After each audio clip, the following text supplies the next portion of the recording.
A very good morning to all. I hope you all are doing good. So today we will discuss about the MH set question paper number 1, teaching and research aptitude, which was conducted by the Savitribai Phule University on 26 March 2023. ये 2023 का paper है, paper 1 का है, booklet number A.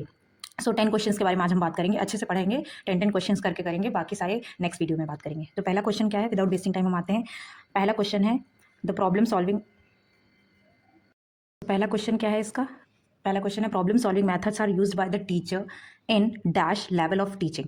अब इसके बारे में बात करेंगे, इसका आंसर होगा reflective level. Problem solving method हम रिफ्लेक्टिव लेवल में करेंगे। रिफ्लेक्टिव में बच्चा इतना समझदार हो जाता है कि वो अपने खुद के प्रॉब्लम सॉल्व कर सकता है, मतलब वो उसको टीचर की हेल्प की जरूरत नहीं होती है। यहाँ पर टीचर सेंट्रिक नहीं होता, मेमोरी लेवल में टीचर सेंट्रिक होता है। ठीक है, मेमोरी लेवल में बच्चों को रूट लर्निंग सिखाई जाती है। ठीक है, ये प्राइमरी लेवल पे होता है। ठीक है, प्राइमरी लेवल पे होता है, छोटे बच्चों के लिए होता है। ठीक है, अंडरस्टैंडिंग लेवल पे टीचर बच्चों को समझाता है। ठीक है, ये हमारा सेकेंडरी लेवल पे होता है। और ये जो रिफ्लेक्टिव लेवल है ये हमारा एकदम हायर लर्निंग पे होगा। ठीक है, हायर लर्निंग में मतलब ग्रेजुएशन और पोस्ट ग्रेजुएशन के बच्चे, उनका इतना माइंड डेवलप हो जाता है कि वो अपनी प्रॉब्लम खुद ही से सॉल्व कर सके। ठीक है, बात है अपने सेकंड क्वेश्चन पे। देखो हो सकता है थोड़ा टाइम लगे क्योंकि हम बाकी के आंसर्स क्यों नहीं होंगे ये भी डिस्कस कर रहे हैं, तो इसी वजह से 10 क्वेश्चन हम कराएंगे। सेकंड क्वेश्चन पे हम आते हैं। सेकंड क्वेश्चन में क्या बोलता है, feedback of classroom teaching from dash is valuable feedback for teachers. अब क्लास में टीचर क्या पढ़ाता है, ठीक है, अब उसका भी फीडबैक तो टीचर को चाहिए। अब वो कैसे पता चलेगा, स्टूडेंट से पता चलेगा, ऑफकोर्स सही है। लाइब्रेरियन को कैसे पता चलेगा, क्लास में टीचर क्या पढ़ा रहा है लाइब्रेरियन को क्या पता। ठीक है, कलीग्स एंड लाइब्रेरियन नहीं होगा। एंड ऑप्शन सी को छोड़ दो, स्टूडेंट्स एंड कलीग्स, स्टूडेंट ठीक है, कलीग्स नहीं होगा। तो स्टूडेंट्स और parents should be the right answer. क्यों, क्योंकि पेरेंट टीचर मीटिंग होती है तो स्टूडेंट्स क्या सीख रहा है ये पेरेंट्स को ही पता होता है। ठीक है, तो students and parents should be the right answer. Third question क्या है हमारा, स्वयं stands for study web of active learning for young aspiring minds. Web for action learning नहीं होगा यहाँ पे, इस वजह से गलत है। वेबसाइट नहीं होगा, वेब होता है। Study web for active learning of active learning for young aspiring minds. ये क्या है, स्वयं क्या है, एक प्लेटफॉर्म है जहाँ पे फ्री एजुकेशन प्रोवाइड की जाती है। फ्री एजुकेशन प्रोवाइड की जाती है जिसमें बच्चा क्या सीखता है, बच्चों को देखो स्वयं का मेन इंटेंशन क्या है कि सारे बच्चों को क्वालिटी एजुकेशन मिले। इवन टीचर ट्रेनिंग भी ये कराता है। फ्री ऑनलाइन कोर्सेज है जिसमें यूनिवर्सिटीज़, जो टॉप यूनिवर्सिटीज़ हैं जैसे आईआईटीज़, आईआईएम्स, नेपटेल, इग्नू, एनसीईआरटी, ये कोर्सेज प्रोवाइड करती हैं।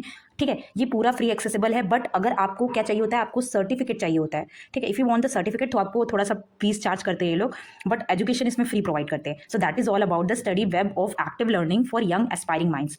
Now come to the question number 4।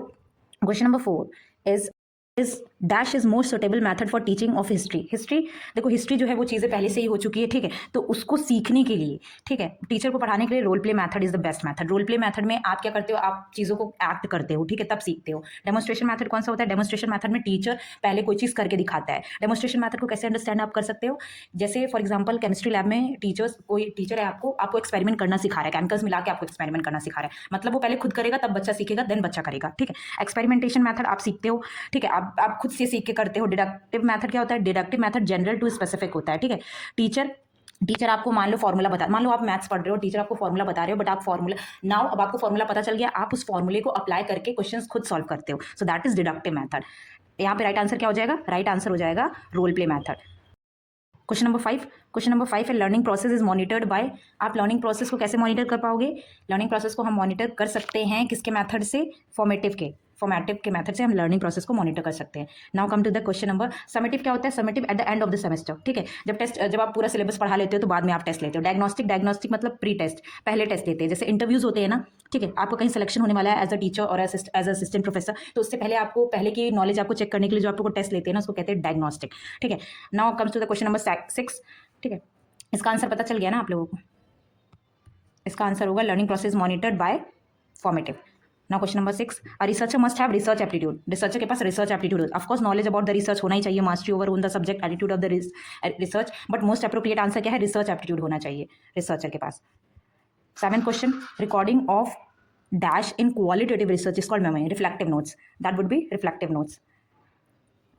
Question number 8, for detecting errors in teaching में एरर्स डिटेक्ट करने के लिए learning process and appropriate data collection tool will be diagnostic test. क्यों, क्योंकि diagnostic test पहले से ही आप डायग्नोस्टिक टेस्ट में क्या होता है, आप पहले से ही एरर फाइंड करने की कोशिश करते हो। पहले मतलब आप जैसे मैं अभी आपको पढ़ा रही हूँ, ठीक है, मेरे पढ़ाने के बाद आपको क्या चीज़ आई, उससे पहले आपको पहले से ही क्या चीज़ें आती है, ये डायग्नोस्टिक टेस्ट में पता चलता है। ठीक है, now come to the question number 9, if a frequency distribution has some extreme scores, then appropriate measure of variability will be quartile deviation.